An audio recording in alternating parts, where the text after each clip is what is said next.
अस्सलाम वालेकुम student, this video is for class 9 and ये वापसी कहानी का है। और ये वीडियो का पार्ट 2 हम लोग पढ़ेंगे कि वीडियो का पार्ट 1 में हम लोग पढ़ चुके हैं कि किस तरह गजादर बाबू अपने फैमिली से मिलने जा रहे हैं। रिटायरमेंट के बाद वो अपनी फैमिली के पास जा रहे हैं और वो कितने खुश हैं। और आगे पढ़ेंगे कि क्या होता है, क्या उनकी खुशी जो कल्पना उन्होंने की थी अपने रिटायरमेंट के बाद अपने परिवार के साथ रहने का, वो कल्पना उनका, वो खुशी उनकी सच होती है नहीं। ठीक है, ये वीडियो का पार्ट 2 है। गजादर बाबू खुश थे, बहुत खुश।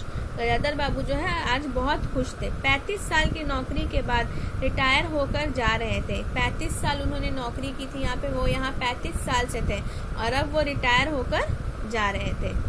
इन वर्षों में अधिकांश समय उन्होंने अकेले रहकर काटा था और इन सालों में ज्यादातर टाइम वो अकेले ही रहे थे।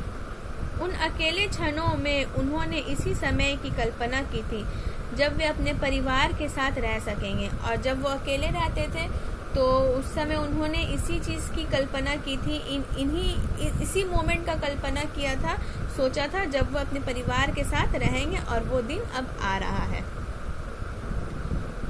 इसी आशा के सहारे वे अपने अभाव का बोझ ढो रहे थे।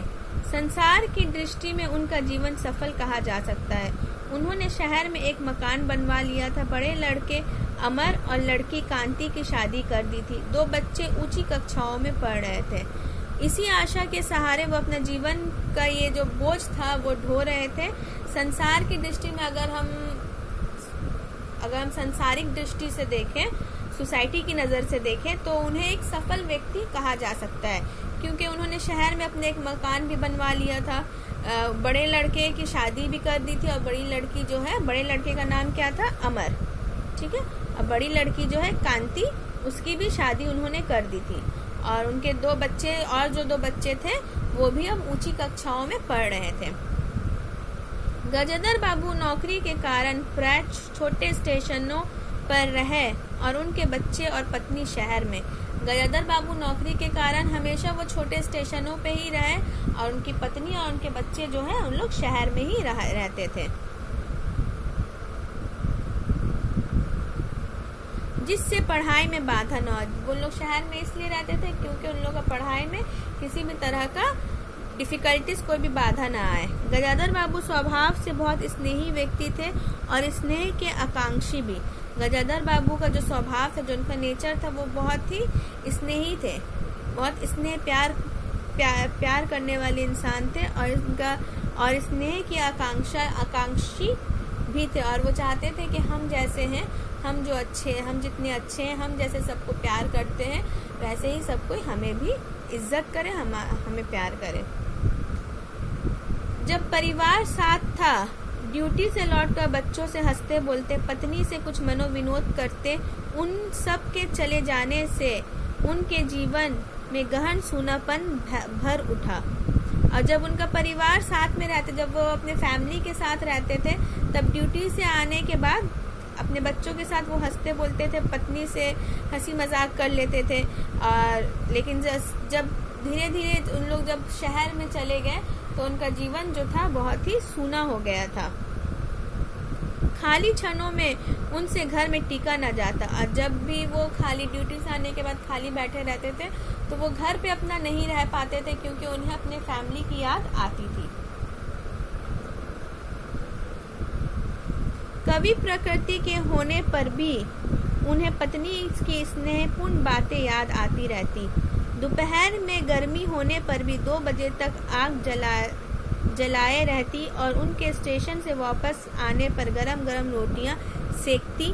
उन्हें खा चुकने और मना करने पर भी थोड़ा सा कुछ और थाली में परोस देती और बड़े प्यार से आग्रह करती। वो उन सारी चीज़ों, सारे लम्हों को याद करते थे कि किस तरह से वे, उनकी पत्नी उनसे स्नेहपूर्ण बातें करती थी, किस तरह से वो जब दोपहर के समय घर आते थे तो उनके आने तक वो चूल्हा, गर्मी होने पर भी वो 2 बजे तक उनके लिए चूल्हा जलाए रखती थी। और जैसे वो स्टेशन से आते तो उनको गर्मा गर्म रोटियां पका कर देती थी। उनका खा लेने के बाद और काफ़ी मना करने के बाद भी वो कुछ न कुछ उनकी थाली में परोस देती थी और बहुत ही प्यार से आग्रह करती, रिक्वेस्ट करती कि खा लीजिए।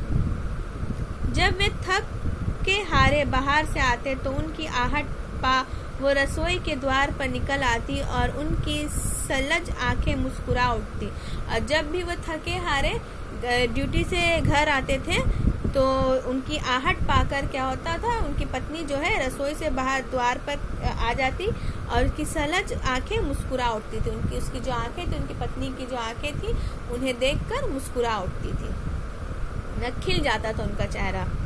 गजाधर बाबू को तब हर छोटी बात याद आती और वो उदास हो उठते। अब कितने वर्षों बाद वह अवसर आया था जब वे फिर उसी स्नेह और आदर के मध्य रहने जा रहे थे। गजाधर बाबू को हर छोटी छोटी बातें उनकी याद आती थी और वो उदास हो जाते थे, लेकिन अब कितने सालों के बाद यही वो मौका फिर से आया है और वो उसी प्यार को, उसी प्रेम, उसी आदर के मध्य बीच रहने जा रहे हैं। टोपी उतार कर गजाधर बाबू ने चारपाई पर रख दी, जूते खोलकर नीचे खिसका दिए। अंदर से रह कर कहकहों की आवाज आ रही थी। अब क्या हुआ यहाँ तक उन्होंने कल्पना की थी, जो रिटायरमेंट तक जो उन्होंने सोचा था वो सोच रहे थे। अब क्या हुआ यहाँ से, ये इस पैराग्राफ से वो अब अपने घर आ गए हैं। ठीक है, टोपी उतार कर उन्होंने चारपाई पर रख दी थी, जूते खोलकर नीचे की तरफ खिसका दिए थे और अंदर से, रूम के अंदर से, घर के अंदर से जो था वो बाहर के रूम में बैठे और घर के अंदर से जो था रह रहकर हंसी मजाक का आवाज आ रहा था। इतवार का दिन था और उनके सब बच्चे इकट्ठे होकर नाश्ता कर रहे थे। गजाधर बाबू के सूखे चेहरे पर स्निग्ध मुस्कान आ गई। उसी तरह मुस्कुराते हुए वे बिना खासे अंदर चले गए। इतवार का दिन था, सब बच्चे इकट्ठा होकर नाश्ता कर रहे थे। गजाधर बाबू के भी जो सूखा चेहरा था उस पे भी एक मुस्कान आ गई और वो बिना गला खासे ही अंदर चले गए। उन्होंने देखा कि नरेंद्र कमर पर हाथ रखे शायद गत रात्रि के फिल्म में देखे गए किसी नृत्य का नकल कर रहा था और बसंती हंस हंस कर दोहरी हो रही थी। नरेंद्र जो है उनका दूसरा बेटा है और बसंती जो है छोटी बेटी है। ठीक है, नरेंद्र क्या कुछ फिल्म का कुछ एक्टिंग कर रहा था जो पिछले रात वो शायद देखा होगा और बसंती जो है उनकी छोटी बेटी जो है इसी पर हंस हंस कर लोटपोट हो रही थी। अमर की बहू को अपने तन बदन, आंचल या घूंघट का कोई होश ना था और वो उन्मुक्त रूप से हंस रही थी। और अमर की जो बहू थी, अमर उनका बड़ा बेटे की जो बीवी थी, वो भी, उसको भी अपने तन बदन का कुछ होश नहीं था, आंचल या घूंघट का भी कोई होश नहीं था और वो हंस हंस कर उन्मुक्त रूप से हंस रही थी, वो भी हंस हंस कर लौट रही थी। गजाधर बाबू को देखते ही नरेंद्र धप से बैठ गया और चाय का प्याला मुंह से लगा लिया। जैसे ही उसने गजाधर बाबू को देखा वो अचानक से धप से बैठ जाता है और चाय का प्याला जो है मुंह से लगा लेता है। बहू को होश आया और उसने झट माथा ढक लिया। केवल बसंती का शरीर रह कर हंसी दबाने का प्रयत्न में हिलता रहा और जैसे ही उसकी बहू को होश आया तो उसने देखा ससुर आए हैं तो उसने झट से अपना माथा ढक लिया और सिर्फ बसंती को ही रह कर उसके हंसी दबाने का वो कोशिश कर रही थी। उसका शरीर पूरा हंस रहा था और वो अपनी हंसी को दबाने की कोशिश कर रही थी। गजाधर बाबू ने मुस्कुराते हुए उन लोगों को देखा। गजाधर बाबू ने भी हंसते हुए उन सारे लोगों को देखा। फिर कहा, क्यों नरेंद्र, क्या नकल हो रही थी? कुछ नहीं बाबूजी, नरेंद्र ने सिटपिटाकर कहा। गजाधर बाबू ने चाहा था कि वे भी इस मनोविनोद में भाग लेते, पर उनके आते ही जैसे सब कुछ कुंठित हो चुप हो गए। उससे उनके मन में थोड़ी सी खिन्नता उपज आई। गजाधर बाबू भी चाहते थे जो ये सब हंसी मजाक हो रहा था वो भी इन सब का हिस्सा बने, पार्ट बने, लेकिन ये सब देखते, जैसे ही ये सब देख रहे थे कि सबको उनसे अच्छा सा बिहेव नहीं कर रहा था, तो ये सब देख कर उनके भी मन में कुछ खिन्नता हो गई, कुछ वो खींच गए, कुछ रूठ से गए। बैठे हुए बोले, बसंती चाय मुझे भी देना।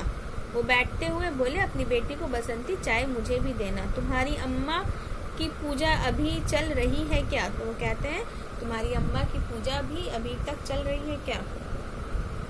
बसंती ने माँ की कोठरी की ओर देखा। अभी आती ही होंगी और प्याले में उनके लिए चाय छानने लगी।